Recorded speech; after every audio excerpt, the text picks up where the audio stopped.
Welcome to the Tech Egg. Don't get scrambled. Enjoy the video. In this video, I will show how to make cocktails at home with Sprite only way.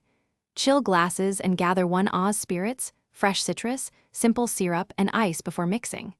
Start by combining spirit and citrus, then add a light stir.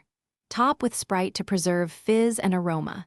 Taste and adjust with more citrus or syrup.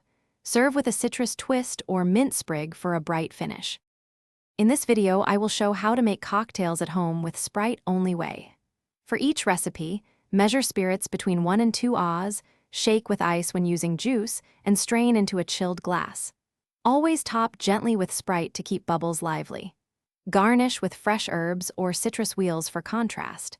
Taste and tweak sweetness or acidity to match your preference before serving. In this video, I will show how to make cocktails at home with Sprite only way. Quick recommendation: life's too short for cheap socks. Go darn tough for a lifetime warranty and all-day comfort while you bartend.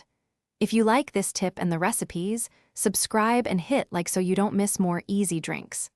Check the description for the link and other deals. Now let's get back to the video. In this video, I will show how to make cocktails at home with Sprite only way. Keep a gentle hand when adding Sprite and always pour over the back of a spoon for a softer bloom. Use fresh citrus and chilled mixers to maximize brightness. Pre-batch for parties, but only add Sprite when serving to keep fizz lively. Clean glassware and fresh garnishes make every sip feel special and intentional. Thanks for watching. Consider subscribing if I helped unscramble your problems.